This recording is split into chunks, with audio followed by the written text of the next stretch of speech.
Hello everyone, welcome you all in the SST College of Arts and Commerce.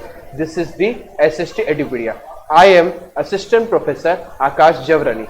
Today I am going to teach you the subject that is called the Wealth Management. This subject comes under the Specialization of Finance in TYBMS. Semester 5 module that I am going to teach you today is the Module 3 topic that I am going to cover, that is the financial ratios. What is financial ratios? Financial ratios क्या होता है? Financial ratios, financial ratio का मतलब होता है numbers, जो हम लोग देख, नंबर्स आपको सम में गिवन होता है, उस नंबर्स के थ्रू हम लोग रेशियोज कैलकुलेट करते हैं. जैसे कि यहाँ पर लिखा हुआ है, ratio analysis is a quantitative analysis of information content in a companies financial statement. एक रेशियो एनालाइज किया जाता है, हमको एनालाइज करना होता है रेशियोज को, और रेशियोज जो भी होते हैं वो क्वांटिटेटिव होते हैं, मींस आपको न्यूमेरिकल नंबर्स में दिए होते हैं. कंपनी का इंफॉर्मेशन, जो भी इंफॉर्मेशन दिए होते हैं नंबर्स में दिए होते हैं. Ratio analysis is used to evaluate various aspects of a company. There are numerous financial ratios. Ratio analysis can be categorised into following groups. यहाँ पर तरह वैरायटी ऑफ रेशियोज होते हैं, ठीक है. जैसे एग्जांपल तो यहाँ पर लिखा हुआ है liquidity ratios, solvency ratios, profitability ratios, efficiency ratios, coverage ratios, market prospect ratios. There are 6 type of ratios. One by one हम लोग डिटेल में लोग पढ़ेंगे कि रेशियोज की मीनिंग क्या है और इस रेशियो में कौन कौन से वैरायटी आती है रेशियोज में. तो फाइनेंशियल रेशियोज इन शॉर्ट हुआ कि आपको एक नंबर्स दिए होते हैं इंफॉर्मेशन की. जैसे एसेट्स आपको बताया होगा, 10 लाख एसेट्स है, 15 लाख लायबिलिटीज है, तो आपको नंबर्स दिए होते हैं और आपको एनालाइज करना पड़ता है. जैसे example, moving further, what is liquidity ratios I am going to tell. So liquidity ratio. Liquidity ratio measure a company's ability to pay off its short term debts using the company's current assets और a quick assets. Liquidity ratio क्या करता है? Major करता है कि company का ability क्या है, आखिर कंपनी का कितना कैपेसिटी है, कितना वो अपने शॉर्ट टर्म डेब्ट्स पे कर पा रही है, जितने भी करंट एसेट और क्विक एसेट है. अभी अगर इन शॉर्ट में अगर मैं बोलूं कि लिक्विडिटी का मतलब होता है कैश, तो वो जो कंपनी है वो कैसी तरह से करंट एसेट के थ्रू या क्विक एसेट के थ्रू अपने डेब्ट्स पे कर पा रही है. डेब्ट का मतलब होता है लोन, कितने करंट एसेट को कैसे पे कर पा रही है. तो लिक्विडिटी रेशियो 2 तरह के होते हैं, एक होता है करंट रेशियो और दूसरा होता है क्विक रेशियो. करंट रेशियो का मतलब होता है कि ऐसी रेशियोज जो 1 ईयर के लिए हमारे करंट, मतलब 1 ईयर के लिए होता है. फाइनेंशियल ईयर 1 अप्रैल टू 31 मार्च, 1 अप्रैल से 31 मार्च तक जो भी हमारे करंट एसेट्स होंगे, करंट लायबिलिटीज होंगे, वो हमारे करंट रेशियो में आते हैं. क्विक रेशियो मींस क्या होता है? Immediate cash payment. तो हम लोग डिटेल में पढ़ते हैं करंट रेशियो और क्विक रेशियो क्या होता है. Liquidity ratios. तो लिक्विडिटी रेशियो में फर्स्ट आपका आता है करंट रेशियो. करंट रेशियो की फॉर्मूला होती है current assets upon current liabilities, या current assets divided by current liabilities. इसका स्टैंडर्ड फॉर्म होता है 2:1. जब भी आप इसका कैलकुलेट करोगे ना, तो स्टैंडर्ड फॉर्म 2:1 इसका 1 होता है. अभी करंट एसेट्स होता क्या है? What is the meaning of current assets? ऐसी एसेट्स जो करंटली हमारी है, मतलब एक 365 डेज बोल दो या 1 ईयर बोल दो, वो 365 डेज या 1 ईयर वो एसेट हमारी रहेगी, ठीक है. इन 1 ईयर के बाद क्या होगा वी डोंट नो, ठीक है. 1 ईयर के बाद हमारी एसेट रहेगी नहीं रहेगी हमको नहीं मालूम, पर 1 ईयर के लिए वो हमारी अभी करंट एसेट्स है, ठीक है. देखो फर्स्ट पॉइंट करंट एसेट में क्या होता है आपका? Sundry debtors. सन्ड्री डेटर क्या है? आपका करंट एसेट है. सन्ड्री डेटर का मतलब होता है कस्टमर्स, जो हमको पैसे देने वाले हैं. तो कस्टमर्स क्या है? हमारे करंट एसेट्स है. जो भी कस्टमर्स जिन जिन लोगों को हमने सेल किया है अपने गुड्स, तो वहां से हमको पैसे आने वाले हैं. तो वो पैसे कैसे देंगे हमको? 3 मंथ्स के अंदर दे सकते हैं, 6 मंथ्स के अंदर दे सकते हैं, मैक्स टू मैक्स 1 ईयर तक. और जो भी 1 ईयर तक हमको पैसे मिलने वाले हैं, that is the sundry debtors less provision. Provision का मतलब क्या होता है? आपको जो पैसा नहीं मिलने वाला. जैसे एग्जाम्पल आरडीडी हो गया, reserve for doubtful debts. Doubtful है पैसा मिलेगा कि नहीं मिलेगा, तो आपको माइनस करना होता है वो. Next one loose tools, machine के कुछ पार्ट्स होते हैं. इनकम अक्रूड, इनकम आपको मिलने वाली है, ठीक है. इनकम ड्यू है, आपको पैसा मिलने वाला है. बिल्स रिसीवेबल, आपको बिल्स रिसीवेबल होने वाले हैं. Cash and bank balance. Marketable investment, आपने किधर इन्वेस्टमेंट किया है शॉर्ट टर्म के लिए. Closing stock of raw materials, work in progress, finished goods, stores and the spares, ठीक है। ये सब हमारे क्या है, ये सब हमारे करंट एसेट्स है। Next one last is the pre payment. ऐसे कुछ चीजें जो कुछ आप होता है ना, बहुत सारी चीजें हम लोग एडवांस पे कर लेते हैं, जैसे example prepaid expenses, advance tax, तो ये सब हमारे क्या है, करंट एसेट्स है। तो मेरे फॉर्मूला में आपको जो करंट रेशियो का फॉर्मूला था, current assets upon current liabilities, तो करंट लायबिलिटीज में क्या क्या, करंट एसेट्स में क्या क्या आएगा आपको मैंने वो बता दिया। करंट एसेट्स में क्या क्या आएगा, ये सब जो 8 चीजें लिखी हुई है। तो करंट एसेट में इसमें सम कैसे होता है, एक्चुअली में आपको बड़ा बैलेंस शीट आपको दिया होता है, ऑलरेडी वो क्वेश्चन में बैलेंस शीट दिया होता है। उस बैलेंस शीट में से आपको खुद आइडेंटिफाई करने की कौन कौन से करंट एसेट्स में चीजें आएंगी। जैसे एग्जांपल देखो, यहाँ plant and machinery current asset में नहीं आएगा, फर्नीचर करंट एसेट में नहीं आएगा, बिकॉज ये सब हमारे करंट एसेट्स नहीं है, ये सब हमारे फिक्स्ड एसेट्स है जो हमारे साथ लॉन्ग टर्म रहेंगे, ठीक है। जैसे प्लांट एंड मशीनरी में अगर एग्जांपल हमने परचेज किया तो लॉन्ग टर्म के लिए परचेज करेंगे, ऐसे नहीं कि 1 ईयर के बाद वो हम लोग बेच देंगे। फर्नीचर है तो वो हमारे लॉन्ग टर्म एसेट्स है, या हम उसको फिक्स्ड एसेट्स बोल सकते हैं।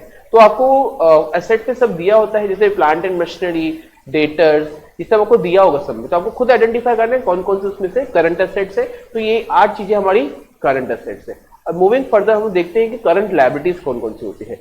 तो करंट लायबिलिटीज कौन कौन सी होती है, जो अभी के लिए लायबिलिटी है, मींस ऐसी कर्जा, लायबिलिटी मींस ऐसा कर्जा जो आपको 1 ईयर के अंदर ही आपको पे कर देना है वो। जैसे एग्जांपल लिखा हुआ है सन्ड्री क्रेडिटर्स, सन्ड्री क्रेडिटर्स पैसा पे करना है, बिल्स पेबल, बिल्स पे करने हैं, आउटस्टैंडिंग एक्सपेंसेस, ऐसे बहुत सारे एक्सपेंसेस अब तक पे नहीं किया हम लोगों ने, हमको पे करने हैं, अनक्लेम डिविडेंड, डिविडेंड पे करना है, and propose dividend, provision for taxation, tax pay करनी है, income received in advance, bank overdraft, short term loans.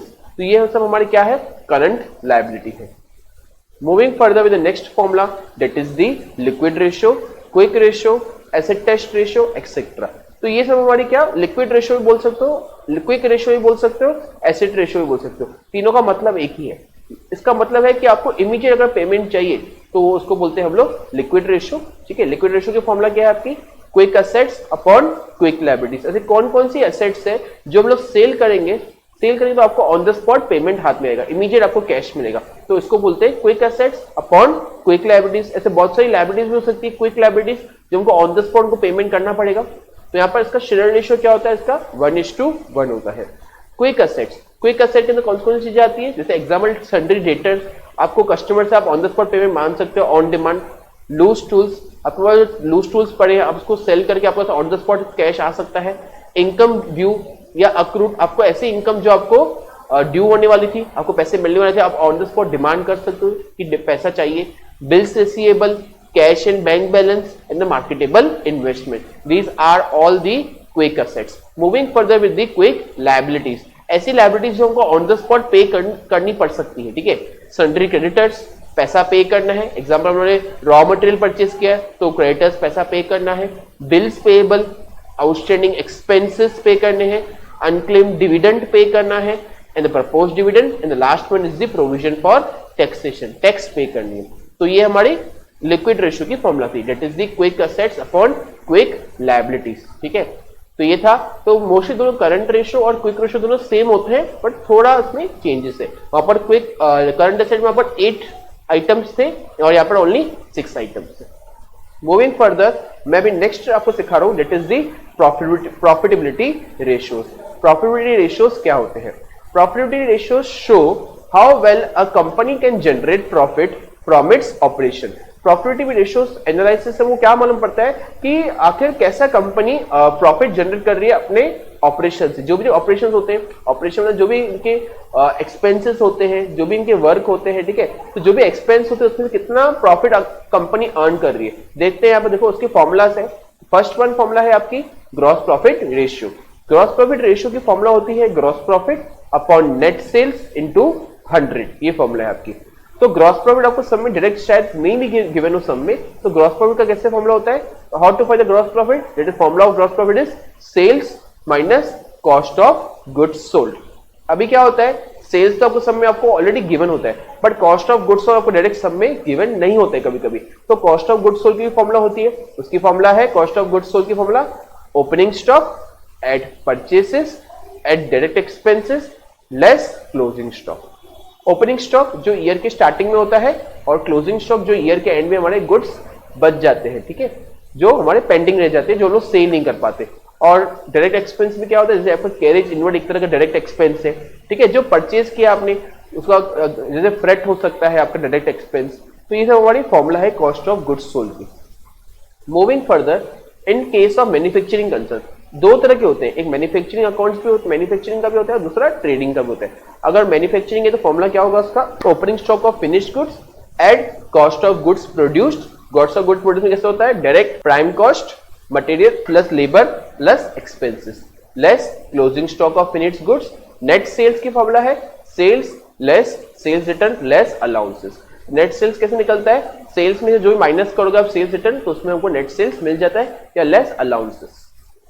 Moving further, the next formula is the operating ratio. Operating ratio का formula है cost of goods sold, COGS, that is the cost of goods sold plus operating expenses divided by net sales into 100। आपके cost of goods sold जो भी है, आपके expenses जितने भी है, ऑपरेटिंग रेशियो कितने आपके खर्चे, जितने आप जब भी आप गुड्स सेल करते हो उसमें क्या क्या खर्चे आते हैं, cost of goods sold plus operating expenses, अरे कौन कौन से खर्चे हैं अपॉन नेट सेल्स इनटू 100। अभी ऑपरेटिंग एक्सपेंसेस में कौन कौन से आइटम होते हैं, ऑफिस एंड एडमिनिस्ट्रेशन एक्सपेंसेस, जो भी ऑफिस रिलेटेड खर्चे होते हैं वो ऑपरेटिंग एक्सपेंस के अंदर इंक्लूड होते हैं, जैसे एग्जांपल रेंट बोल दो, salary etcetera. Second one is the selling and distribution expenses, आप जब भी कुछ प्रोडक्ट सेल करते हो उसके रिलेटेड एक्सपेंसेस जो भी होते हैं, example advertisement, travelling expenses etcetera. Next one is the finance expenses. Finance expense में आपको इंक्लूड करना है only discount and the bed debts. Okay, तो ये सब एक्सपेंसेस को प्लस करके आपको मिलेगा ऑपरेटिंग एक्सपेंसेस। यहाँ पर नोट लिखा हुआ है, देखो क्या लिखा हुआ है, विद द रेड बोल्ड में लिखा है finance expenses does not include interest on loan and the debentures. अगर आपको सम में आपको इंटरेस्ट ऑन लोन दिया हुआ है या डिबेंचर्स दिया हुआ है तो आपको इंक्लूड नहीं करना है उसमें। तो फाइनली ऑपरेटिंग रेशियो की फॉर्मूला है cost of goods sold plus operating expenses upon net sales into 100। Moving further, the next formula is the expenses ratio. Expenses ratio मतलब कोई भी खर्चे होते हैं, जैसे आपके ऑफिस के खर्चे हो गए, सेलिंग एंड डिस्ट्रीब्यूशन के खर्चे हो गए, तो उसकी फॉर्मूला क्या होती है, जो भी एक्सपेंस हुआ, any expense ratio is equals to expenditure upon net sales into 100।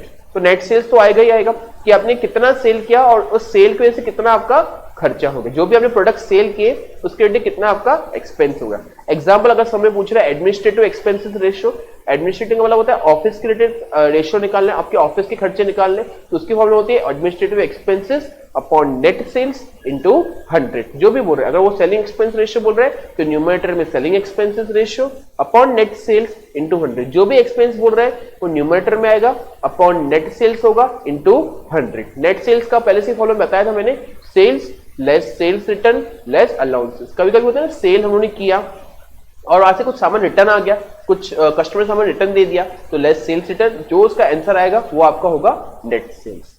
So these are all the formulas. Thank you very much. Next formulas we will continue in the next PPT.